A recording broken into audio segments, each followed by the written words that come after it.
اعوذ باللہ من الشیطان الرجیم بسم اللہ الرحمن الرحیم الحمد للہ رب العالمین وصلی اللہ علی سیدنا و نبینا محمد و آلہ الطیبین الطاہرین۔ ہماری بحث فصل ششم کے اندر، جس کے اندر علامہ طباطبائی رضوان اللہ تعالی علیہ نے مختلف انواع کے تخصص وجود کو بیان کیا ہے، اس کے بارے میں تھی۔ اس فصل کا تعلق فصل قبلی کے ساتھ، اس کے بارے میں بعض عرائض آپ کی خدمت میں پیش کیا کہ یہ فصل حقیقت میں فروعات تشکیک میں سے ہے، یعنی اس فصل کے دو مطالب اساسی ہیں، جن میں سے مطلب اول جس کو علامہ نے عنوان میں منعکس کیا ہے فیما یتخصص بہ الوجود، حقیقت میں وہ فروعات تشکیک وجود میں سے ہے اور فروعات کثرت در وجود میں سے ہے۔ اور مطلب دوم جس کے اندر انشاءاللہ تعالی آج وارد ہوں گے، اور وہ عروض وجود بر ماہیت ہے، وہ فروعات اصالت وجود میں سے ہے، یا بلکہ اس کا تعلق فصل سوم سے بنتا ہے، یعنی فصل سوم جس کے اندر علامہ طباطبائی نے زیادت وجود بر ماہیت اور عروض وجود بر ماہیت کے بارے میں بحث کی تھی۔ یہ فصل براہ راست اس کے ذیل میں آتی ہے، اور ایک اور جہت سے اس کا تعلق اصالت وجود کے ساتھ بھی بنتا ہے کہ انشاءاللہ آپ کی خدمت میں اس کے بارے میں بیان کیا جائے گا۔ وجود کے بارے میں دو طرح کے تخصص کو ذکر کیا جا چکا ہے کہ ایک مرتبہ خود ذات اصیل وجود، وہ ذات کی جو موجود بالذات ہے، خارج میں بالذات متحقق ہے، خارج میں بالذات ثابت ہے، وہ ذات اپنے علاوہ بقیہ تمام ذوات جیسے عدم مضاف ہے، جیسے ماہیات ہیں، جیسے دیگر امور اعتباری ہیں، ان تمام ذوات سے متمایز ہوتی ہے۔ لیکن کس طرح سے متمایز ہوتی؟ اپنی ذات اصیل کی وجہ سے، بالذات یعنی اپنی ذات کی وجہ سے بقیہ ذوات سے متمایز و متخصص ہوتی ہے۔ اس طرح کی کثرت کو کہ جو عالم ہستی میں ہے کہ ایک ذات اصیل ہے، حقیقت وجود ہے، اور بقیہ ذوات اعتباری ہیں، یہ کثرت در ہستی بطور اصیل و اعتباری، اس کثرت کو خود ذات اصیل وجود باعث تمیز ہے یہاں پر، اور خود ذات اصیل وجود اس کثرت کا منشا ہے کہ چونکہ وہ اصیل ہے، بقیہ غیر اصیل ہیں، لہٰذا یہاں پر ایک طرح کی کثرت وجود میں آتی ہے۔ دوسری طرح کی کثرت کہ جو خود ذات وجود میں کثرت ہے، وہ کثرت طولی تشکیکی ہے کہ وجود ایک ذات واحد، ایک حقیقت واحد ذو مراتب ہے، متعدد مراتب کی حامل ہے وجود، اور ان مراتب میں جو کثرت ہے، ان مراتب میں جو اختلاف ہے، اس کا منشا خود وجود ہے، خود وجود منشا اختلاف ہے۔ اور کس طرح سے کہ وہ خصوصیات مرتبہ کہ جو خارج از مرتبہ نہیں ہیں، بلکہ علامہ کی تعبیر کے مطابق مقوم مرتبہ ہیں، وہ خصوصیات مرتبہ جیسے شدت اور ضعف، کمال اور نقص، تقدم و تاخر، بالفعل اور بالقوہ ہونا، یہ سارے کے سارے خصوصیات مرتبہ یہ مقوم مرتبہ ہیں، اور یہی منشأ اختلاف ایک مرتبہ با مراتب دیگر واقع ہوتے ہیں۔ تیسری قسم کا جو تخصص وجود پاتا ہے، یہ لوازم کثرت عرضی در وجود ہے۔ وجود میں کثرت عرضی جو ہے، جس کی طرف علامہ نے فصل پنجم کے اندر صفحہ 18 کے اوپر، صفحہ نمبر 18 کے اوپر جو اشارہ کیا تھا، یہاں سے اس پیراگراف سے علامہ نے اس مطلب میں وارد ہوئے تھے کہ وَلَهَا كَثْرَةٌ طُولِيَةٌ بِاعْتِبَارِ الْمَرَاتِبِ الْمُخْتَلِفَةِ، کہ وجود، حقیقت وجود میں مراتب مختلف کے لحاظ سے کثرت طولی ہے، وَلَهَا كَثْرَةٌ عَرَضِيَّةٌ، اور اس کے اندر کثرت عرضی ہے۔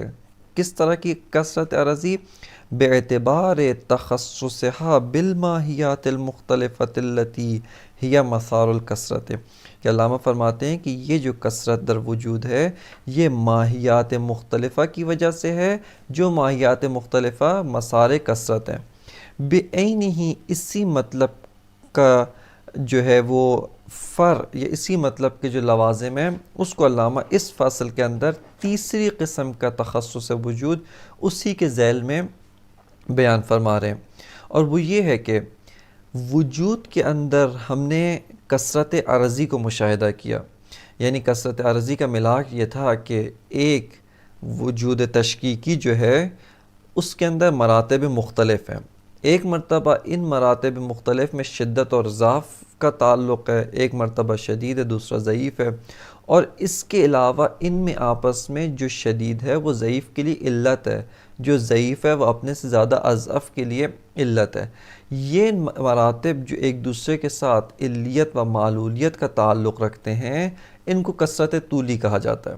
اس کے مقابلے میں کثرت عرضی یہ ہے کہ مراتب ان میں ممکن ہے شدت اور ضعف ہو، ان میں ممکن ہے ایک مرتبہ شدید ہے دوسرا ضعیف ہے، لیکن ان مراتب میں علیت و معلولیت کا تعلق آپس میں نہیں ہے. ممکن ہے یہ سارے کے سارے ایک علت دیگر کے تحت واقع ہوتے ہوں، لیکن ان میں آپس میں علیت و معلولیت کا ارتباط موجود نہیں ہے. جیسے آپ کی خدمت میں مثال دی، ایک پتھر ہے یہاں پر، ساتھ ایک درخت ہے، ساتھ ایک حیوان ہے، اس کے علاوہ انسان ہے. یہ چار وجود جن کو ہم نے مشاہدہ کیا، وجود پتھر اضعف الوجودات ہے، اس میں حیات نہیں ہے، اس میں نشو و نما نہیں ہے، اس کے اندر حرکت و احساس بالارادہ نہیں ہے، اور اس کے اندر ادراک کلیات نطق بھی موجود نہیں ہے. اس کے مقابلے میں وجود درخت وہ اس سے اقویٰ ہے چونکہ اس کے اندر حیات و رشد ہے. اس سے اقویٰ وجود حیوان ہے جو حساس و متحرک بالارادہ ہے، یعنی حیات اور نمو رکھنے کے علاوہ وہ حساس و متحرک بالارادہ بھی ہے. اور ان سب سے اقویٰ وجود انسان ہے. لیکن اس طرح سے نہیں کہ انسان علت حیوان ہو، حیوان علت درخت ہے، درخت علت شجر ہے، نہیں. ان مراتب میں اختلاف درجات موجود ہے، ایک اکمل ہے ایک انقص ہے، لیکن ان کے درمیان علیت و معلولیت کا ارتباط موجود نہیں ہے. اس جہت سے ان کو کثرت عرضی کہا جاتا ہے کیونکہ یہ ہم عرض ہیں، ایک دوسرے کی علیت و معلولیت اس کے طول میں واقع نہیں ہوتے بلکہ از لحاظ علیت و معلولیت ہم عرض ہیں، ایک دوسرے کی علت نہیں ہے. یہاں پر علامہ طباطبائی نے جب وجود کے اندر کثرت عرضی کو اس بات کیا، یہاں پر سوال پیدا ہوتا ہے کہ منشأ کثرت عرضی کیا ہے؟ منشأ کثرت طولی جو شدت اور ضعف، یعنی وجود شدید وجود ضعیف، ان میں شدت اور ضعف، ان میں جو کثرت ہے اس کا منشأ خود وجود میں موجود شدت اور ضعف ہے. وجود شدید کا شدت ہونا، شدید ہونا، یہ اس کو مرتبہ ضعیف سے متمایز کرتا ہے. ضعیف کا جو ضعف ہے وہ اس کو مرتبہ بالا سے متمایز کرتا ہے، وہکذا. خب کثرت عرضی کا ملاک کیا ہے؟ کثرت عرضی کیوں وجود میں آتی ہے؟ علامہ فرماتے ہیں کہ یہ جو وجود ہے، یہ وجود با اضافہ شدن الی ماہیات، جب مضاف بماہیات ہوتا ہے کہ اس اضافے کا معنی کریں گے، یہ وجود جب ماہیات کے ساتھ تخصص پیدا کرتا ہے تو یہ وجود متکثر ہو جاتا ہے. یعنی توجہ کریں، ماہیات وہ اپنی ذات میں مسار کثرت ہے. چونکہ ایک ماہیت کی زبان اختصاصی، جیسا پہلا آپ کی خدمت میں عرض کیا، ماہیات اشیاء کی لسان اختصاصی ہیں. یہ شے خاص ہے. کیوں خاص ہے؟ چونکہ اس کی ماہیت دوسرے کی ماہیت سے جدا ہے. انسان غیر از بقر ہے، بقر غیر از فرس ہے، فرس غیر از شجر ہے، شجر غیر از حجر ہے. ان سب کے اندر ماہیات کا فرق ہے. بس ماہیت ذاتاً ایک ماہیت دوسری ماہیت سے متفاوت ہے، ذاتاً دوسری ماہیت بقیہ تمام ماہیات سے متفاوت ہے. یا تو ان میں تفاوت بے تمام ذات ہے یا بعض ذات ہے، لیکن ذاتاً ایک ماہیت دوسری ماہیت سے فرق رکھتی ہے. اب وجود جس میں اپنی ذات کے لحاظ سے کثرت عرضی پائی نہیں جاتی، اپنی ذات وجود کے لحاظ سے کثرت عرضی نہیں پائی جاتی، لیکن یہی ذات واحد وجود جب ماہیات متعدد و ماہیات متکثر کی طرف اضافہ ہوتا ہے تو ماہیات متعدد جن کا لازمہ ذاتی کثرت ہے، جنہوں نے کثرت کہیں اور سے نہیں لیا بلکہ ان ماہیات کا لازمہ ذاتی کثرت ہے، یہ کثرت ماہوی ہے، کثرت مخصوص ماہیت ہے۔ یہ وجود جب ماہیت کی طرف اضافہ ہوتا ہے تو یہ کثرت ماہوی وجود میں بھی سرایت کر جاتی ہے۔ یہاں پہ دقت کے ساتھ کہ سرایت کا معنی کوئی سطحی معنی نہیں، جیسے ہم کہتے ہیں پانی جو ہے وہ لباس میں سرایت کر گیا، یا مثال کے طور پہ پانی جو ہے وہ دیوار میں سرایت کر گیا، یہ معنی نہیں ہے یہاں پہ، یعنی ایک فزیکی اور جو ہے جسمانی معنی نہیں ہے کہ مثلا کثرت جو ہے وہ وجود ایک شے دیگر ہے، کثرت اس کے اندر پانی کی طرح نفوذ کر گئی، یہ معنی مراد نہیں ہے، بلکہ اس کا دقیق معنی مراد یہ ہے کہ وجود اصل در موجودیت ہے، تحقق میں اصل وجود ہے، چونکہ وجود اصیل ہے۔ یہ وجود جب مثال کے طور پہ وجود واجب الوجود ہے، حق تعالیٰ ہے، جو وجود محض ہے، اس کی کوئی ماہیت نہیں ہے، یہ معالیل کو ایجاد کرتا ہے، اس نے بہت سارے معلولات کو ایجاد کیا، یہ جو معالیل اس نے ایجاد کیا یہ حق تعالیٰ کی نسبت کیا ہے؟ وجوداً ضعیف ہیں۔ حق تعالیٰ وجود قوی ہے، یہ معالیل وجود ضعیف ہیں۔ ان معالیل نے بعض دیگر اور معالیل کے لیے علت بنے، اور اسی طرح مراتب تشکیل کے طولی جو ہے وہ تشکیل پاتے ہیں، لیکن ایک علت نے بہت سارے معالیل کو وجود دیا، ایک علت کئی معالیل کی علت واقع ہوئی مختلف جہات کی اساس پہ۔ یہاں پر جب علت نے معلول کو ایجاد کیا تو کس طرح سے ایجاد کرتا ہے؟ یعنی اس معلول کا وجود ایجاد کرتا ہے، اس معلول کو وجود دیتا ہے، اور یہ وجود اصیل ہے، یہ وجود معلول بھی ایک وجود اصیل ہے، چونکہ یہ وجود معلول کسی حیثیت تقییدیہ شیء دیگر کے ساتھ موجود نہیں ہوا، بلکہ یہ اصل در موجودیت ہے، بذات موجود ہے۔ اب اس نے جب وجود معلول کو ایجاد کیا، اس کو وجود دیا، یہاں پر ماہیت اس وجود معلول کے ساتھ حیثیت تقییدیہ کے ساتھ موجود ہے، چونکہ ماہیت اعتباری ہے، بذات موجود نہیں ہو سکتی، اس کو حیثیت تقییدیہ چاہیے، اس کی ذات میں ہستی پوشیدہ نہیں ہے، خالی از وجود و عدم ہے۔ یہ ماہیت اب عالم ہستی میں آنا چاہتی ہے، حتماً حیثیت تقییدیہ وجود کے ساتھ موجود ہے۔ پس یہ وجود جب متحقق ہوا، اس کے ساتھ ماہیت بھی متحقق ہوئی، لیکن اس وجود کی ذات بقیہ وجودات کی ذات وجودی، عمق وجودی میں فرق نہیں ہے، بلکہ ان میں فرق کس کی وجہ سے ہے؟ تمایز کس کی وجہ سے ہے؟ ماہیات کی وجہ سے تمایز ہے۔ ان میں تمایز جو ہے وہ ان کا جو ماہیت ہے اس کی اساس پہ تمایز ہے، اور یہ تمایز چونکہ وجود اور ماہیت میں انتہائی شدید و عمیق ارتباط ہے، وجود کی وجہ سے ماہیت موجود ہوئی، یعنی اصل موجودیت وہ عوارض ذاتیہ وجود میں سے، اور شدت اتحاد کی وجہ سے یہ تحقق سرایت کرتا ہے ماہیت میں۔ برعکس ماہیت وہ مسار کثرت ہے، کثرت ذاتی یہ ماہیت ہے، اور یہ کثرت اس اتحاد شدید کی وجہ سے وجود میں سرایت کرتا ہے۔ پس یہاں پر شدت ارتباط و شدت اتحاد بین وجود و ماہیت کی وجہ سے کثرت ماہوی وجود میں سرایت کرتی ہے۔ یہاں پہ ایک نقطہ جس کی طرف دقت کرنے کی ضرورت ہے، وہ یہ کہ یہاں دور لازم نہیں آتا، کوئی اشکال نہ کرے کہ تو دور ہو گیا، وجود کی وجہ سے ماہیت موجود ہے، ماہیت کی وجہ سے وجود متکثر ہوتا ہے، یہ دور نہیں ہے۔ کیوں دور نہیں ہے؟ کیونکہ دور وہاں پہ لازم آتا ہے کہ جہاں پر جہت بھی واحد ہو۔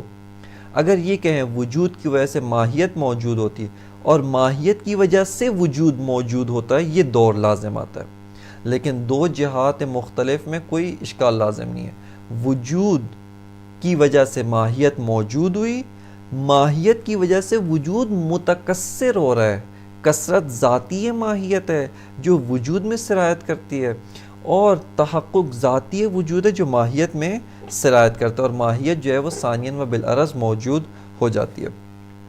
بس یہاں پر جو ہے آپ نے مشاہدہ کیا کہ کس طرح سے ماہیت کی وجہ سے وجود میں کثرت جو ہے وہ آتی ہے، تمایز آتا ہے، اور وجود میں کثرت وجودی یہاں پر پیدا ہوتی ہے۔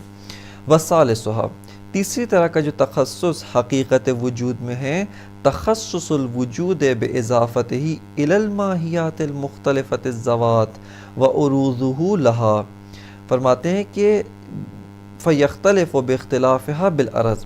علامہ فرماتے ہیں کہ تیسری قسم کا، تیسری وجہ کا جو تخصص ہے وہ تخصص وجود ہے باضافتہ، یعنی وجود کا مضاف ہونا الی الماہیات المختلفۃ الذوات، کہ یہ المختلفۃ الذوات یہ صفت ماہیات ہے، یعنی یہ وجود جو ذاتاً ایک ذات واحد ہے، ذات کے لحاظ سے وجود اس طرح سے نہیں ہے کہ چند ذوات ہو، ایک ہی ذات ہے وجود، ایک ذات، ذات واحد ہے۔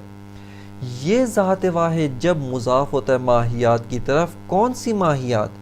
وہ ماہیات جن کا ذاتی کثرت ہے، جن کے عوارض ذاتیہ میں سے کثرت ماہوی ہے، جب ان کی طرف وجود اضافہ ہوتا ہے، یہاں پر یہ وجود متکثر ہو جاتا ہے، یہ وجود اس کی ذات میں کثرت آتا ہے۔ وَعُرُوزُهُ لَهَا، یہاں پر نسخے میں ہمارے پاس عبارت میں عرضُهُ ہے، یہ اشتباہ ہے، اور آگے جا کے ہر جگہ جہاں پہ عروض کو آنا چاہیے وہاں پر جہاں پہ مصحح و محقق نے عرض لکھا ہے، جو درست نہیں ہے، چونکہ عرض ایک اصطلاح دیگر، یہاں پہ دقیق تعبیر وہی ہے کہ جو بقیہ دیگر نسخ کے اندر اور بقیہ دیگر جو کتاب کے اندر، کتاب کے جو دیگر نسخے ہیں ان میں آیا وہ ہے عروض۔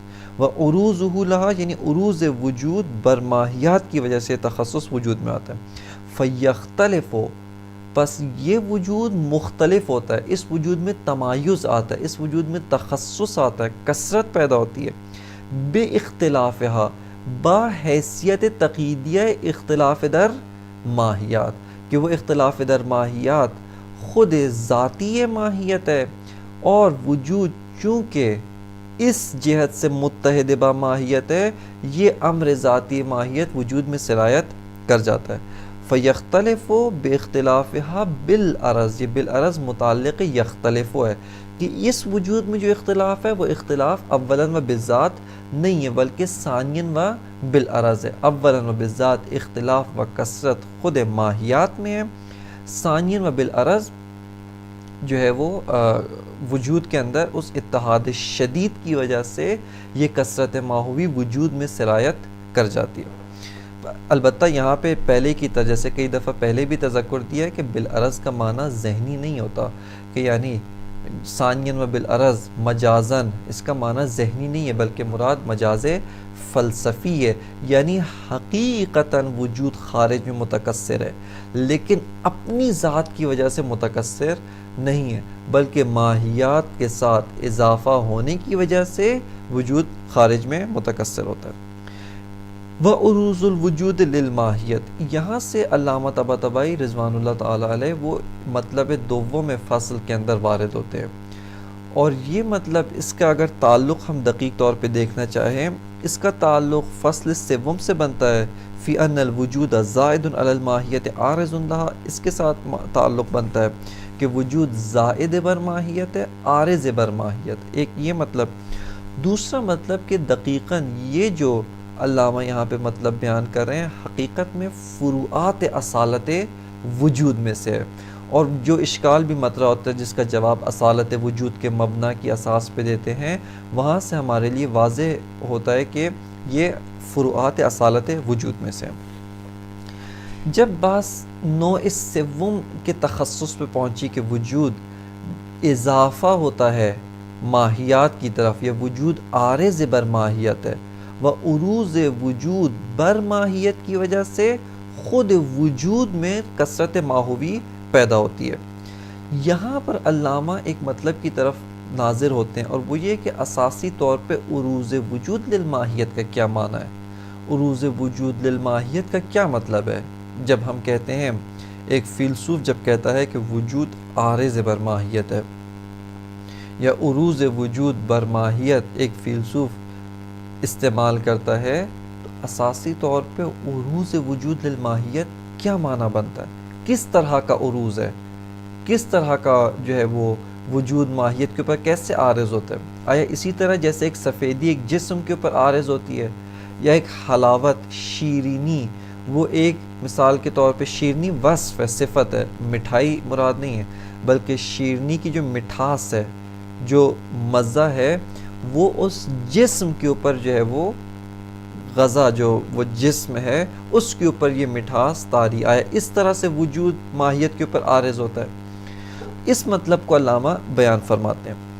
یہاں پر ترتیب بحث کچھ اس طرح سے کہ پہلے علامہ عروض وجود للماہیت کا معنی بیان کرتے ہیں ملا صدرہ کی نگاہ میں، اور اس کے بعد سے علامہ ایک اشکال کو ذکر کرتے ہیں اور فرماتے ہیں کہ جو مطلب ہم پہلے بیان کر چکے ہیں اس کی اساس پہ اشکال کا جواب بھی دیا جا چکا ہے، اور اس کے بعد سے کہتے ہیں کہ اس اشکال کا جواب دینے میں ہم سے پہلے جو حکماء متقدمین تھے انہوں نے بہت زیادہ زحمت کی، بہت زیادہ کوشش کی، لیکن وہ سب کے سب کسی نہ کسی شبہے کا شکار ہو گئے اور کوئی بھی صحیح طور پہ مسئلے کو جڑ سے حل نہیں کر سکا ہے۔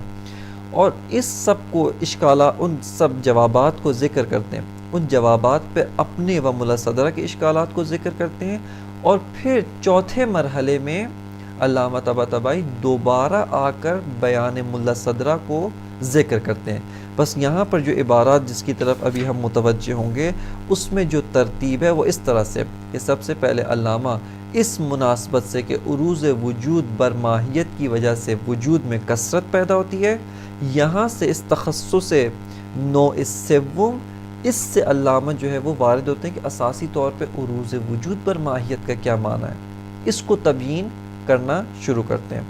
اس کے بعد فرماتے ہیں کہ یہ جو ہم نے عروض وجود برماہیت کی تبیین کی ہے، اس کی اساس پر اشکال معروف وہ حل ہو جاتا ہے کہ اس اشکال کو تقریر کرتے ہیں۔ پھر اس کے بعد فرماتے ہیں کہ تیسرے مرحلے میں یہ جو اشکال پیش آیا، جب یہ اشکال وارد ہوا اور بہت سارے حکماء جو ہم سے پہلے تھے، جو جناب ملا صدرہ سے پہلے حکماء تھے، انہوں نے اس اشکال کا جواب دینے کے لیے مختلف طرق اور مختلف راستوں کو اپنایا کہ ان کے جوابات کو علامہ طباطبائی ذکر فرماتے ہیں۔ چوتھے مرحلے میں علامہ ان جوابات کے اوپر اشکال کو مطرح کر کے ضمنی طور پہ ضمنی طور پہ دوبارہ آ کر ملا صدرہ کا ایک اور جواب جو اسی مسئلے کو حل کرنے کے لیے جناب صدر المتعلقین نے پیش کیا ہے اس کو علامہ ذکر فرماتے ہیں۔ بس ان 4 مراحل کے اندر یہ عبارت تقسیم ہوتی ہے۔ مطلب اگرچہ ممکن ہے یہاں پر کوئی یہ کہے کہ اگر علامہ اشکال کو پہلے مطرح کرتے بعد میں آتے عروض وجود برماہیت کا جو ہے وہ معنی کرتے، شاید یوں بہتر ہوتا، اور ظاہراً یوں ہی بہتر ہے، لیکن بعض دیگر حکمتوں کی وجہ سے شاید علامہ نے اس ترتیب کو نہیں اپنایا۔ خب یہاں پر ہم اس مطلب دوم کے ذیل میں امر اول میں وارد ہوتے ہیں، اور وہ امر اول یہ ہے کہ عروض وجود برماہیت کا کیا معنی ہے، یہ کس قسم کا عروض ہے، اور مختلف اقسام کے عروض کیا ہوتے ہیں۔ یہ سارے کے سارے اسی امر اول کے ذیل میں انشاءاللہ ہم اس سے بحث کریں گے۔ اور یہاں پر بہت ضروری ہے جو اپنے طلاب عزیز ہیں ان کے لیے کہ یہاں پر حتماً فصل سوم جہاں پہ وجود زائد برماہیت عارض لہا، وہاں پہ بات کی ایک دفعہ اس فصل کی طرف ناظر ہوں، اس کے محتوا کی جانب دوبارہ رجوع کریں، اور اس کے بعد اس مطلب میں وارد ہوں تاکہ اس مطلب کی فہم عمیق پیدا ہو سکے۔ وجود جب ماہیت پہ عارض ہوتا ہے تو وجود متکثر ہوتا ہے و متخصص ہوتا ہے۔ اب یہاں پر سوال یہ ہے اساسی طور پہ عروض وجود برماہیت کا کیا معنی ہے، یہ کون سی قسم کا عروض ہے؟ علامہ طباطبائی فرماتے ہیں کہ یہ عروض وجود برماہیت اساسی طور پہ عروض مقولی میں سے نہیں ہے، اس سے مراد عروض مقولی نہیں ہے، بلکہ اس سے مراد کیا ہے اس تعبیر کو علامہ نے ذکر نہیں فرمایا، لیکن اس تعبیر کو بزرگواران جناب ملا صدرہ ان کی اتباع میں دیگر بزرگواران جیسے جناب حاجی سبزواری شہید مطہری رضوان اللہ نے اس کو تعبیر کیا ہے، وہ ہے عروض عقلی تحلیلی، عروض عقلی تحلیلی، اس کو ذکر کیا۔ یہ در مقابل عروض مقولی، مقولہ عروض مقولی، اس کے مقابلے میں عروض تحلیلی، عروض عقلی تحلیلی، کہ اس تعبیر کو علامہ نے یہاں پر اس عبارت میں ذکر نہیں فرمایا کہ یہ جو عروض وجود برماہیت ہے اسباب عروض تحلیلی ہے، نہ کہ اسباب عروض مقولی ہے۔ سب سے پہلے ہم آپ کی خدمت میں بیان کرتے ہیں کہ عروض مقولی کا کیا معنی ہے۔ فرماتے ہیں کہ جس طرح سے کہ علم منطق میں بھی اس کی طرف کچھ اشارہ ہوا، اور فلسفے میں آئندہ کی مباحث میں بحث مرحلہ ششم، جہاں پر ہم مقولات عشر کی بحث میں وارد ہوں گے، 10 مقولات کہ جب حکماء نے اشیاء خارجی میں دقت کی، اشیاء خارجی کی جہت ماہوی میں، یہ توجہ رہے، جہت وجودی سے تمام اشیاء ایک لسان اشتراکی رکھتے ہیں، اور وہ یہ کہ ہم موجود ہیں، اشیاء موجود ہیں، اس جہت سے ان میں کوئی فرق نہیں ہے۔ لیکن جب انہی اشیاء موجودہ کی جہت ماہوی میں دقت کی جاتی ہے، جہت ماہوی سے ہم روبرو ہوتے ہیں، تو یہاں پر یہ پاتے ہیں کہ یہ جو اشیاء ہیں از لحاظ ماہیت مختلف طبقات و مختلف گروہ کے اندر تقسیم ہوتے ہیں۔ یہ جو طبقات و اقسام و انواع کی ماہیات ہیں، ان کو منظم کرنے کے لیے حکماء نے ان کو 10 مقولات، جن کو جنس الاجناس یا مقولات عشر کہا جاتا ہے، اس کے اندر تقسیم کیا۔ جیسے جوہر ہے، کم ہے، کیفیت ہے، جدا ہے، نسبت ہے، اضافہ، یہ سارے مقولات جو ہے وہ اس کے اندر آتے ہیں۔ عروض مقولی سے مراد یہ ہوتا ہے کہ عرض جس کی تعریف یہ ہے کہ ماہیتن اذا وجدت فی الخارج وجدت لا فی موضوع، یہ عرض کی تعریف ہے کہ عرض کیا ہے، وہ ماہیت ہے کہ جب خارج میں موجود ہوتی ہے تو لا فی موضوع، معذرت، عرض وہ ماہیت ہے کہ جب خارج میں موجود ہوتی ہے فی موضوع ہوتی ہے، اس کو حتماً ایک موضوع کی ضرورت ہے۔ کہ موضوع کی دقیق تعریف کیا ہے، یہ انشاءاللہ بعد والی مباحث میں بیان کیا جائے گا۔ اس کے مقابل میں جوہر ہے، خود عرض مقولہ نہیں ہے، عرض معقول ثانی ہے 9 مقولات کے لیے۔ خود عرض مقولہ نہیں ہے، جنس الاجناس عرض نہیں ہے، بلکہ جنس الاجناس جوہر ہے، کم ہے، کیف۔ جوہر کے علاوہ بقیہ 9 مقولات وہ ایک خاصیت میں شریک ہے کہ وہ ایک ایسی ماہیت ہے جو خارج میں مستقل طور پہ متحقق نہیں ہو سکتی، بلکہ ایک ماہیت ہے جس کا وجود اتنا ضعیف ہے کہ خارج میں ایک اور وجود کے ضمن میں موجود ہوتا ہے، ایک اور وجود موجود ہو، یہ اس کے اوپر سوار ہو کر موجود ہوتا ہے۔ اس کو مقولہ عرض کہتے ہیں، یعنی ماہیت ہے اذا وجدت فی الخارج وجدت فی الموضوع، کہ وہ ماہیت کہ جب خارج میں موجود ہوتی ہے تو حتماً فی موضوع ہے، ایک موضوع میں، اس کو ایک موضوع چاہیے، کسی کے اوپر سوار ہوگی، مستقل طور پہ نہیں۔ جیسے سفیدی یا جسم کے اوپر ہے، سفیدی یا کسی کپڑے پہ، لباس پہ، حتیٰ وہ جو مایع سفید، یہ جو پینٹ ہے، ہم نہ کہیں کہ یہ جو پینٹ کے اندر جو ہے یہ سفیدی خالص ہے، نہیں، یہاں پہ سفیدی جسم مایع کے اوپر سوار ہے، وگرنہ خود سفیدی بما ہوا سفیدی ہر قسم کے جسم سے جدا ہو، یہ ممکن نہیں ہے، محال عقلی ہے، چونکہ سفیدی عرض ہے، مستقل طور پہ موجود نہیں ہو سکتی۔ اس کے برعکس جوہر ایک ماہیت ہے، اذا وجدت فی الخارج وجدت لا فی موضوع، چونکہ جوہر ایک ایسی ماہیت ہے کہ جب خارج میں متحقق ہونا چاہتی ہے تو اس کو کسی اور ماہیت کا سہارا لینے کی ضرورت نہیں، بلکہ موجود ہونے کے لیے اس کا اپنا وجود کافی ہے۔ عروض مقولی یہ ہوتا ہے کہ ایک ماہیت ہے جو وجود رکھتی ہے، یعنی اس کا اپنا وجود ہے، چونکہ ہر ماہیت کا ایک وجود مختص ہوتا ہے، کوئی وجود 2 ماہیات نہیں رکھ سکتا، اور کوئی ماہیت 2 وجود نہیں رکھ سکتی، کہ اس کو علامہ طباطبائی احکام سلبیہ وجود یا اور باقی بعض دیگر مقامات کے اوپر اس مطلب کی جانب اشارہ فرماتے ہیں۔ بس ایک وجود کی 2 ماہیات نہیں ہو سکتی، ایک ماہیت کے لیے 2 وجود نہیں ہو سکتے ہیں۔ اب یہاں پر ہم سوال پوچھتے ہیں کہ یہ وجود جو وجود عرض ہے، اب یہاں پہ 2 چیزوں میں تفکیک کرنے کی ضرورت ہے۔ ایک ہے عرض در مقابل جوہر، یہ ایک اصطلاح دیگر عرض ہے۔ ایک ہے عروض، عارض، معروض، یعنی ایک شے کا دوسرے کے اوپر طاری ہونا، یہ ایک معنی دیگر ہے، ایک اصطلاح دیگر ہے. اس اصطلاح عرض کو اس اصطلاح عارض، معروض یا عروض اس کے ساتھ خلط نہیں کرتا ہے.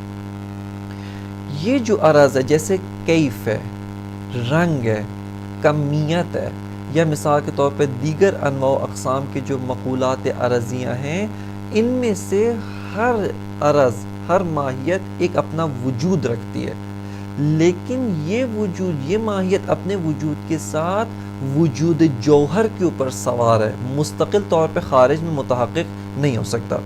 بس یہاں پر عروض مقولی سے مراد یہ ہے کہ مقولہ ہائے عرضی، جو مقولات عرضی ہیں ان میں سے ایک ماہیت جو اپنا ایک وجود رکھتی ہے، ایک وجود مختص رکھتی ہے، یہ ماہیت ایک موضوع معروض جو جوہر ہے اس کے اوپر عارض ہے، اس کے اوپر طاری و اس کے اوپر سوار ہے.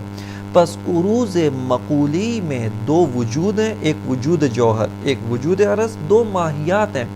اس وجود جوہر کی ماہیت جوہری ہے، اس وجود کمی و کیفی یا جو بھی قسم کا عرض ہے اس کی اپنی ماہیت عرضی ہے. یہ وجود عارض بر وجود جوہر ہے، اس کو عروض مقولی کہتے ہیں، اور یہ ملاک ہے عروض مقولی کا. یہاں پر ایک قاعدہ ہے جس کو قاعدہ فرعیت کہتے ہیں، اور وہ یہ ہے کہ عروض یا ثبوت الشیء للشیء فرع ثبوت المثبت لہ، کہ اگر ایک شے دوسری شے کے اوپر عارض ہے، ایک شے دوسری شے کے اوپر طاری ہے، اس کے لیے ثابت ہے. ثبوت الشیء نہیں ہے بلکہ ثبوت الشیء للشیء ہے. ایک ہے ثبوت الشیء یعنی اس شے کا موجود ہونا، اس شے کا متحقق ہونا، یہ ایک شے دیگر ہے. ایک ہے ثبوت الشیء للشیء، جیسے جسم ہے، جسم موجود ہے، یہ ثبوت الشیء ہے. ایک ہے ثبوت الشیء للشیء، یہ جسم گرم ہے، یعنی گرمی جسم کے لیے ثابت ہے، گرمی جسم کے اندر موجود ہے، گرمی جسم کے لیے عرض ہے، خوب گرمی جسم کے اوپر عارض ہے. یہ کس قسم کا عروض ہے؟ یہ عروض مقولی ہے، یعنی مقولات عرضیہ میں سے ایک مقولہ جو ماہیت رکھتا ہے، وجود رکھتا ہے. یہ ایک اور مقولہ یعنی جوہر جو اس کے لیے موضوع ہے، اس کا معروض ہے، اس کے اوپر طاری ہوتا ہے، اس کے اوپر عارض ہوتا ہے. یہاں پہ فرماتے ہیں کہ عروض مقولی کا ایک قاعدہ، ایک قانون ہے جس کو قاعدہ فرعیت کہتے ہیں، اور وہ یہ ہے کہ ثبوت الشیء للشیء فرع ثبوت المثبت لہ، کہ اگر ایک شے دوسری شے کے اوپر عارض و طاری ہونا چاہتی ہے، ضروری یہ ہے کہ مثبت لہ یعنی جس کے اوپر یہ طاری ہو اس کو پہلے موجود ہونا چاہیے. اگر وہ پہلے موجود نہیں ہوگا، یہ عرض، یہ مقولہ اس جوہر کے اوپر، اس موضوع کے اوپر، اس معروض کے اوپر عارض نہیں ہو سکتا. پس اس کو کہتے ہیں قاعدہ فرعیت. ثبوت الشیء للشیء فرع یعنی متفرع ہے کس چیز کے اوپر؟ ثبوت المثبت لہ. اگر یہ سفیدی جسم کے اوپر عارض ہونا چاہتی ہے، پہلے جسم تو موجود ہو، پہلے معروض مثبت لہ جس کے لیے یہ سفیدی ثابت ہو رہی ہے اس کو موجود و متحقق ہونا ضروری ہے. علامہ طباطبائی فرماتے ہیں کہ اساسی طور پہ عروض وجود بر ماہیت از سنخ عروض مقولی میں سے نہیں ہے. جب ہم کہتے ہیں الانسان موجودن، دوسری طرف سے کہتے ہیں کہ یہ جو وجود ہے یہ عارض بر انسان ہے. فرماتے ہیں کہ یہ جو عروض وجود بر ماہیت ہے از باب عروض مقولی نہیں ہے. اس طرح سے نہیں کہ وجود ایک مقولہ ہو، وجود ایک عرض ہو جو ماہیت کے اوپر طاری ہو رہا ہے، اس باب سے نہیں ہے، اس باب سے نہیں ہے. خوب جب اس باب سے نہیں ہے، بس اس میں قاعدہ فرعیت بھی جاری نہیں ہوتا. وہ ثبوت، چونکہ یہاں پر ثبوت الشیء للشیء فرع ثبوت المثبت لہ، علامہ کی عبارت یہ ہے کہ یہ قاعدہ کہاں جاری ہوتا ہے؟ یہ قاعدہ عروض مقولی میں جاری ہوتا ہے. یہ قاعدہ عروض مقولی، جہاں پہ ایک مقولہ ہے دوسرے مقولے کے اوپر عارض ہو رہا ہے، یہاں پر جو ہے وہ عروض مقولی میں جاری ہوتا ہے. بس علامہ اول فرماتے ہیں اصلا عروض مقولی میں سے. دوسرا مطلب جو یہیں پہ علامہ ضمن میں وارد ہوتے ہیں وہ یہ کہ فرماتے ہیں کہ ثبوت وجود، عروض وجود برماہیت اساسی طور پہ عروض تحلیلی ہے، عروض عقلی تحلیلی ہے، یعنی عقل آتی خارج میں اس طرح سے نہیں ہے جس طرح سے ایک جسم ہے اس کے اوپر سفیدی تاری ہوئی ہے، اس طرح سے وجود اور ماہیت نہیں ہے، بلکہ اساسی طور پہ وجود و ماہیت کا کیا ارتباط ہے؟ یہ ماہیت ہے، وجود کے ذریعے سے موجود ہوئی ہے یہ ماہیت، بس اساسی طور پہ عروض وجود برماہیت کا معنی کیا ہے؟ فرماتے ہیں کہ ثبوت وجود برماہیت یعنی ثبوت الماہیت، خود اسی ماہیت کا موجود ہونا، خود اسی ماہیت کا متحقق ہونا، خود اسی ماہیت کا موجود ہونا، بس اسباب عروض مقولی نہیں ہے بلکہ عروض تحلیلی ہے۔ عروض تحلیلی کا معنی، عقل تحلیلی کا معنی پہلے بیان کیا جا چکا ہے کہ ایک شے جس کے اندر متعدد جہات ہیں، ایک ہی وجود ہے جس کی متعدد حیثیات ہیں۔ عروض مقولی میں دو وجود، دو ماہیات ہیں، عروض تحلیلی میں دو وجود نہیں ہے، دو ماہیات نہیں ہیں، بلکہ ایک ہی شے ہے، اس ایک شے کو آ کر عقل اس کے متعدد پہلو اور متعدد جہات کو ایک دوسرے سے جدا کرتی ہے، تحلیل کرتی ہے، منحل کرتی ہے ان جہات کو، اور ان کو آپس میں دیکھتی ہے کون سی جہت اصل ہے، کون سی جہت فرع ہے۔ ان امور کو عروض تحلیلی کہا جاتا ہے۔ بس علامہ فرماتے ہیں کہ اساسی طور پہ عروض وجود برماہیت اسباب عروض مقولی نہیں ہے جس کے اندر ثبوت الشیء للشیء فرع ثبوت المثبت له شرط ہے، بلکہ اسباب عروض تحلیلی ہے۔ یہ ایک مطلب دوم جو علامہ یہاں پر ذکر کرتے فرماتے ہیں کہ حق مطلب اس سے بالاتر ہے، اور وہ یہ ہے کہ اساسی طور پہ عروض وجود برماہیت نہیں ہے، یہ کہنا درست نہیں ہے، بلکہ اگر آپ نگاہ کریں اصالت وجود کے مبنا کی اساس پر اس مسئلے میں دقت کریں، حقیقت میں عروض ماہیت بر وجود ہے، نہ عروض وجود بر ماہیت۔ کس اساس پہ؟ علامہ فرماتے ہیں کہ دیکھیں نظام ہستی کس طرح سے تشکیل پایا ہے۔ نظام ہستی میں علت العلل ذات واجب الوجود ہے، اس مرتبہ واجب الوجود کی کوئی ماہیت نہیں ہے، کیوں؟ چونکہ اس کی کوئی حد نہیں ہے، اور چونکہ ماہیت حد الوجود ہے پس اس مرتبے کی کوئی ماہیت نہیں ہے۔ علامہ فرماتے ہیں اس واجب الوجود نے علت معلول کو ایجاد کیا، جیسی ہی معلول ایجاد ہوتا ہے محدود ہے، اس کی ماہیت وجود میں آتی ہے۔ یہاں پہ کس طرح سے ہے؟ اس واجب الوجود نے ماہیت کو ایجاد نہیں کیا، اس نے وجود کو ایجاد کیا ہے کہ جو وجود ماہیت رکھتا ہے۔ بس یہاں پہ اصل در تحقق کون ہے؟ اصل در تحقق وجود ہے، ماہیت عارض بر وجود ہے، ماہیت متفرع بر وجود ہے، کیوں؟ ماہیت امر اعتباری ہے، اس کی ذات میں وجود اخذ نہیں ہے، بس ماہیت جو کہ ایک امر اعتباری ہے اور اس کی ذات میں وجود اخذ نہیں ہے، جبکہ وجود خود مستقل ہے۔ وجود استقلال سے مراد حیثیت تقییدیہ کی نفی ہے، نہ یہ کہ مستقل علت ہے۔ اس کے بارے میں چند دفعہ جو ہے وہ چند مرتبہ اس کے بارے میں تذکر دیا جا چکا ہے۔ بس یہاں پر جو کہتے ہیں کہ وجود مستقل ہے یعنی اصیل ہے، بذات موجود ہے، نہ یہ کہ اس کو علت کی ضرورت نہیں، علت کے ذریعے سے بذات موجود ہے، لیکن یہ ماہیت اس طرح سے نہیں، حیثیت تقییدیہ ہے، وجود کے ذریعے سے موجود ہے۔ بس اساسی طور پہ وجود عارض بر ماہیت نہیں ہے، ارتقاء در مطلب ہے، بلکہ اساسی طور پہ ماہیت ہے کہ جو عارض بر وجود ہے۔ یہاں پہ فوراً سوال پیدا ہوتا ہے علامہ طباطبائی سے کہ خب حکماء تو قضیہ یوں بناتے ہیں، کوئی بھی قضیہ یہ نہیں بناتا الانسانوں، مثلا یہ نہیں بناتا کہ یہ وجود انسان ہے، بلکہ ہمیشہ قضیہ بناتے ہیں انسان موجود ہے، حیوان موجود ہے، شجر موجود ہے، حجر موجود ہے، لیکن یہ کوئی قضیہ اس طرح سے بنا یہ وجود شجر ہے، یہ وجود حجر ہے۔ علامہ فرماتے ہیں کہ یہ جو قضیہ کی بات ہے اس کا بھی ایک منشأ تکوینی ہے، اور وہ یہ ہے کہ چونکہ ماہیات مظہر الوجود ہے، خود جناب صدر المتعلقین کی تعبیر ہے کہ ماہیات مظہر وجود ہیں، ماہیت ظہور وجود ہے، وجود باطن ہے، وجود جب ظہور کرتا ہے، یا وجود ایک نمائندہ جو اپنا بھیجتا ہے تاکہ ہم اس کو درک کر سکیں، وہ ماہیت ہے۔ لہٰذا انسانی ذہن، انسانی عقل، انسانی حواس سب سے پہلے جس شے سے آشنا ہوتے ہیں وہ ماہیات ہیں۔ پس تکوینی لحاظ سے چونکہ ماہیات سرحد وجود پر ظہور کرتا ہے، ظہور بطون وجود ہے، جو چیزیں وجود کے باطن میں ہیں، ماہیات اس کا ظہور ہے، بس انسانی حواس و انسانی قوہ ادراکی سب سے پہلے ماہیت سے روبرو ہوتے ہیں اور پھر متوجہ ہوتے ہیں کہ یہ ماہیت موجود ہے، یعنی اس ماہیت کے ضمن میں اس کے باطن تک پہنچنے کے وجود بھی ہے۔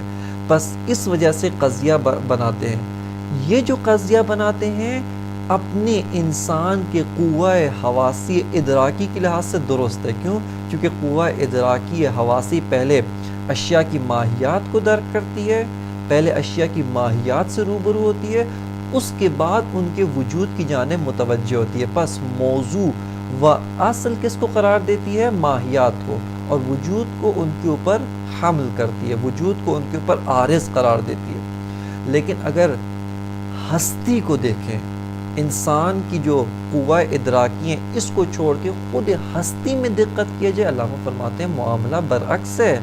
اصل وجود موجود ہے اور یہ وجود نے اپنا نمائندہ بھیجا ہے ماہیت، اس وجود کا ظہور ہے ماہیت۔ بس عمق ہستی و باطن ہستی جس نے آپ کے لیے ظہور نہیں کیا وہ وجود ہے، اور یہ ماہیت اس کے ذریعے سے موجود ہے۔ بس درست قضیہ و اصل الحمل کیا ہے؟ حاضل وجود و وجود الانسان، یہ اصل الحمل ہے۔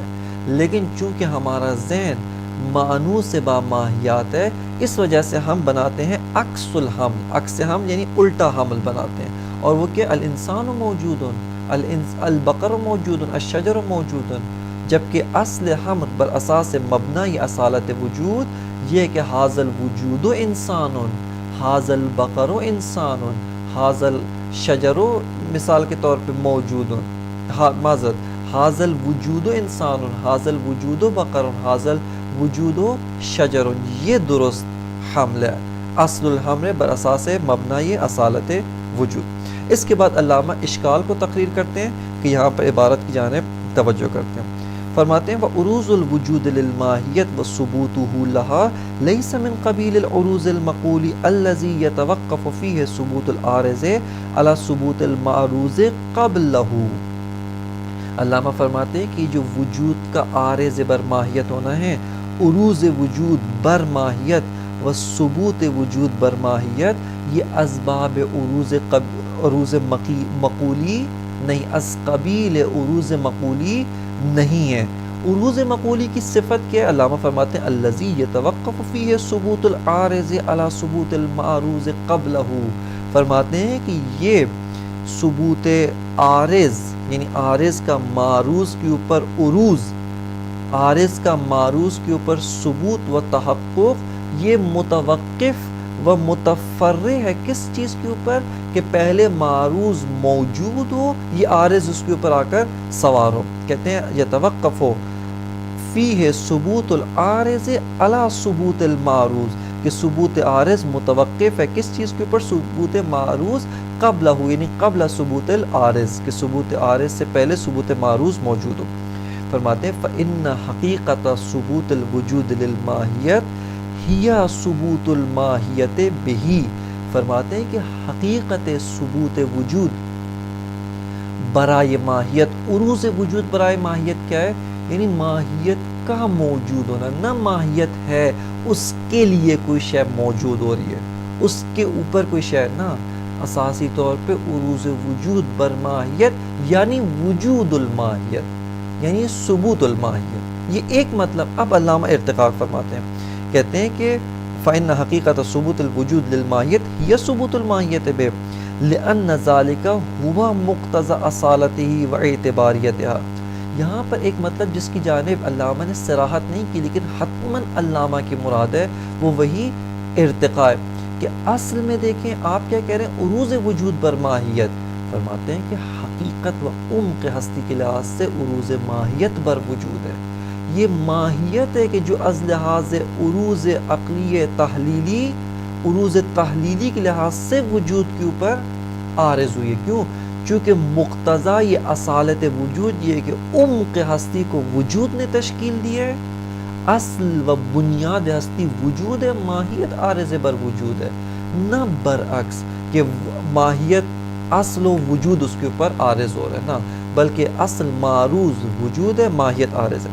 فرماتے ہیں لأن ذالکہ، چونکہ کہتے ہیں کہ یہ ثبوت ماہیت بالوجود، یعنی اصل وجود ہے، ماہیت اس کے ذریعے سے موجود ہے، ہوا مقتضا اصالتہ و اعتباریتہا. فرماتے ہیں یہی مقتضا یہ اصالت وجود و یہی مقتضا یہ اعتباریت ماہیت ہے. وجود جو امر اصیل ہے، ماہیت جو امر اعتباری ہے، بس ماہیت عارض بر وجود ہے بطور عروج تحلیلی، نہ بطور عروج مفعولی.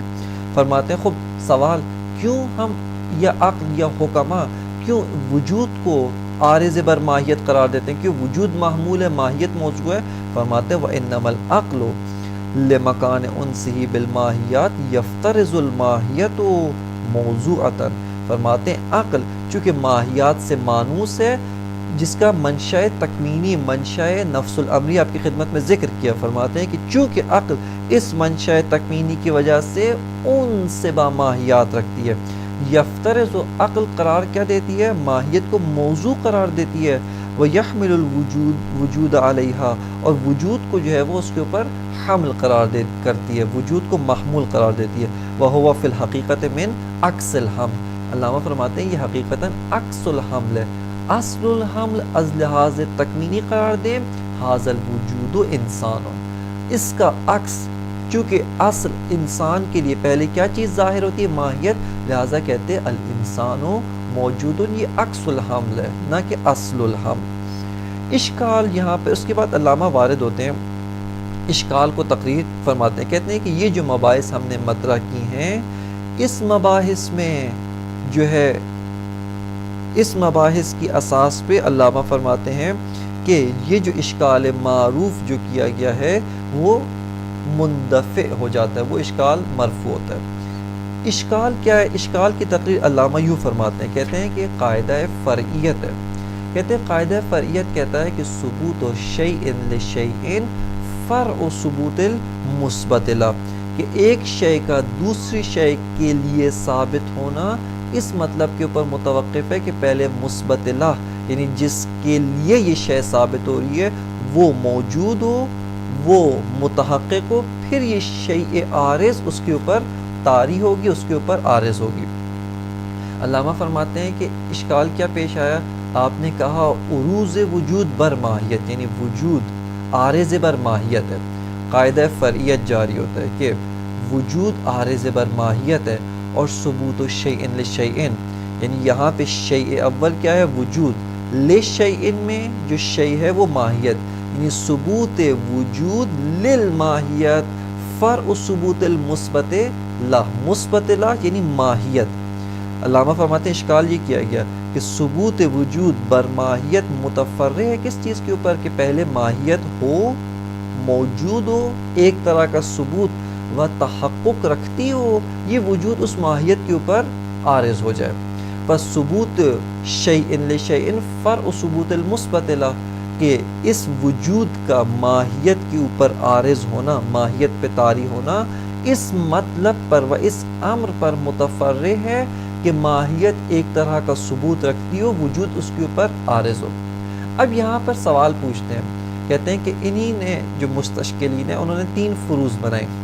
انہوں نے کہا کہ ہم آتے ہیں، دقت کرتے ہیں کہ ثبوت المثبت لہ کس طرح کا ثبوت ہے، کہ یہاں پر از لحاظ مصداقی ثبوت مثبت لہ یعنی ثبوت خود ماہیت، یہ جو ثبوت ماہیت ہے، ثبوت مثبت لہ ہے، کس طرح سے ثابت ہے؟ ایک فرض یہ ہے کہ ماہیت اصلاً کسی بھی وجود کے بغیر موجود ہو جائے، یعنی ماہیت بدون کسی بھی وجود کی حیثیت تقلیدیہ واقع ہوئے بغیر موجود ہو جائے. ایک فرض یہ. پس ماہیت کسی بھی وجود کے بغیر موجود ہوگی. او لا، اس کی نقیض کیا ہے کہ ماہیت کسی بھی وجود کے بغیر موجود نہ ہو. خب اب یہاں پر ہم سوال کرتے ہیں کہ یہ جو ماہیت جو کسی وجود کے ذریعے سے ثابت ہوئی ہے تاکہ یہ جو وجود عارض ہے اس کے اوپر ثابت ہو، اس کے اوپر طاری ہو، علامہ فرماتے ہیں کہ ہم یہاں پہ سوال کرتے ہیں یہ جو ماہیت پہلے متحقق ہوئی ہے یہ کس وجود کے ذریعے سے متحقق ہوئی ہے؟ فرض اول یہ تھا کہ ماہیت متحقق ہوئی ہے بدون وجود، اصلا وجود کے بغیر ماہیت متحقق ہوئی ہے، ماہیت کو تحقق وجود اس کے اوپر عارض. فرض دوم یہ ہے کہ ماہیت متحقق ہوئی ہے لیکن وجود کے ذریعے سے. یہاں پر ہم سوال کرتے ہیں کہ یہ جو ماہیت متحقق ہوئی ہے بالوجود، یہ ماہیت کس وجود کے ذریعے سے متحقق ہوئی ہے؟ اس میں دو فروض ہیں. یا تو یہی وجود کہ جو ماہیت کے اوپر عارض ہو رہا ہے اسی وجود کے ذریعے سے یہ ماہیت موجود ہوئی ہے، یعنی یہی وجود جو بعد میں ماہیت پہ عارض ہوگا ماہیت اسی کے ذریعے سے موجود ہوتی ہے، اور بعد میں مرحلہ دوم میں وہی وجود بعین ہی وہی وجود ماہیت کے اوپر عارض ہوتا ہے. یا فرماتے ہیں کہ اس کے علاوہ دوسرا فرض جو اس شق دوم میں دوسرا فرض بنتا ہے وہ یہ ہے کہ ماہیت ایک وجود دیگر کے ذریعے سے پہلے متحقق ہوئی، پھر یہ وجود اول اس کے اوپر عارض ہوا. اب ہم نقل کلام کرتے ہیں کہ یہ جو ماہیت اس وجود عارض یعنی یہ وجود کے جو عارض ہے اس کے متحقق ہونے سے پہلے ایک وجود دوم سے متحقق ہوئی. اب یہاں پہ آپ اس مرحلے میں کہہ سکتے ہیں الماہیت یا الانسان موجود، اب کہہ سکتے ہیں یہاں پر بھی عروض وجود ہے بر ماہیت، یعنی یہ وجود دوم بھی ماہیت کے اوپر عارض ہوا ہے. پھر قاعدہ فرعیت ثبوت شیء لشیء فرع ثبوت المثبت له، پس اس وجود دوم کا ماہیت کے لیے ثابت ہونا متفرع ہے کہ پہلے ماہیت موجود ہو، پہلے ماہیت ثابت ہو، پھر یہ وجود دوم ماہیت کے اوپر عارض ہو. خب یہ ماہیت ایک وجود سوم سے موجود ہوئی ہے، اس میں بھی قاعدہ فرعیت جاری ہے، وہاکذا یتسلسل، تسلسل پیش آتا ہے. اور مستشکل کہتا ہے چونکہ یہ تمام کی تمام فروضات، تمام کی تمام جتنے بھی فروض ہیں سب کے سب باطل ہیں، لہٰذا تالی اصلا عروض وجود بر ماہیت باطل ہے، وجود ماہیت کے اوپر عارض نہیں ہوتا. یہ اشکال ہے.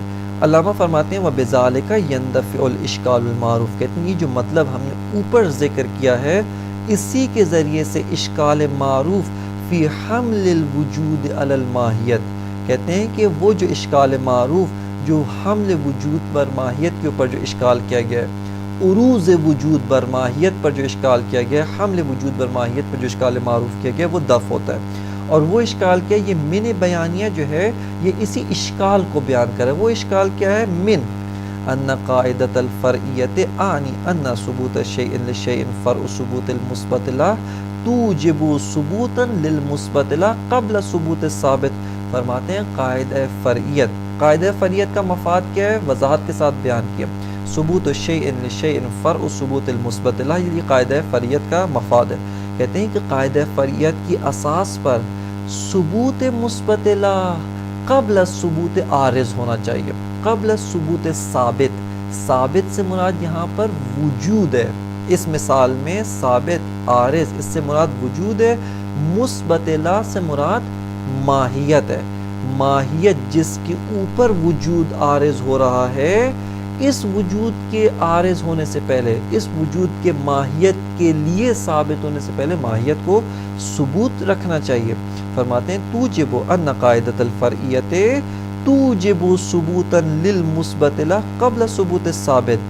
اس کا ثبوت ثابت، ثابت سے مراد وجود ہے، اس وجود کے ماہیت پہ کے لیے ثابت ہونے سے پہلے مثبت له کی جو ماہیت ہے اس کے لیے وجود و اس کے لیے ثبوت رکھنا چاہیے.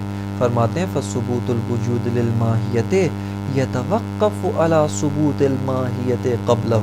فرماتے ہیں کہ ثبوت وجود للماہیت، ثبوت وجود للماہیت، عروض وجود للماہیت، یعنی یہ متوقف ہے کس چیز کے اوپر؟ علی ثبوت الماہیت قبلہ، کہ ماہیت کی جو مثبت لا ہے وہ قبل ثبوت وجود موجود ہو، وہ قبل ثبوت وجود، وہ قبل از عروض وجود بر ماہیت خود ماہیت متحقق و ثابت ہو۔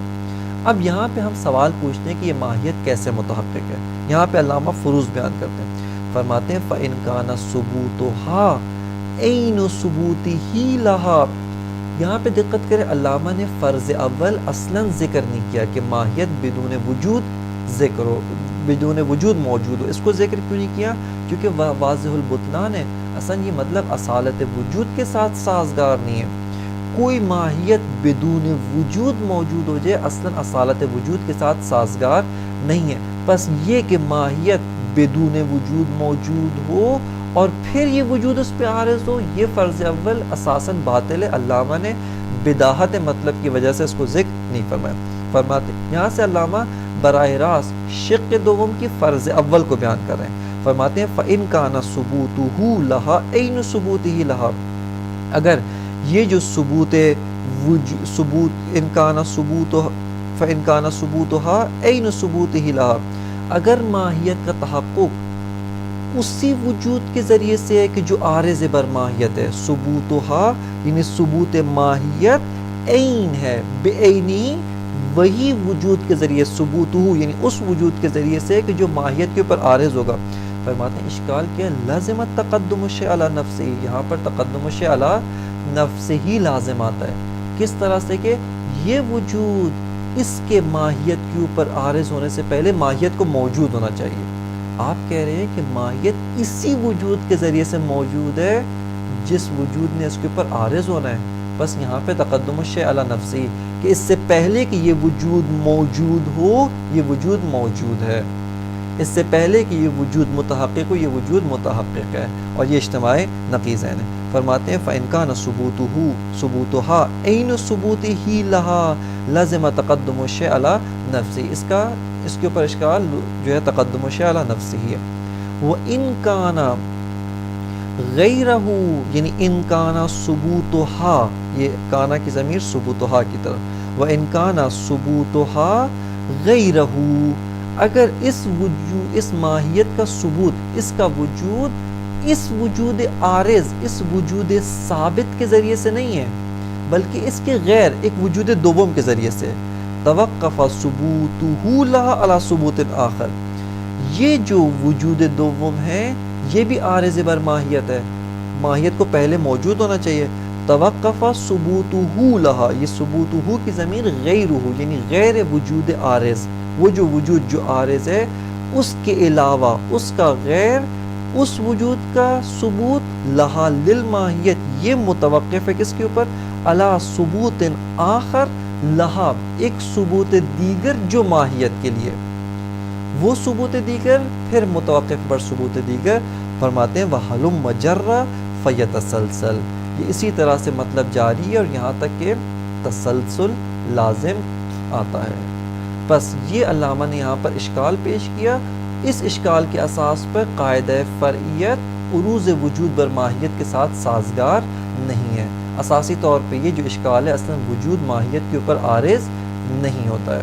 علامہ فرماتے ہیں ہم نے جو جواب دیا تھا اس کے اساس پر اشکال اصلاً وارد نہیں ہوتا۔ اب یہاں سے علامہ وقد استر ھذا الاشکال بعضهم، یہاں سے علامہ وارد ہوتے ہیں بقیہ حکما جو قبل از صدر المتعلقین ہیں، ان کے کیا جواب ہے، انہوں نے کس طرح سے مسئلے کو حل کیا ہے، اور اس کے بعد سے پھر علامہ جناب ملا صدرہ کا جواب دوم یہاں پر ذکر فرماتے ہیں۔ وصلی اللہ علی سیدنا و نبینا محمد و آلہ الطیبین الطاہرین المعصومین۔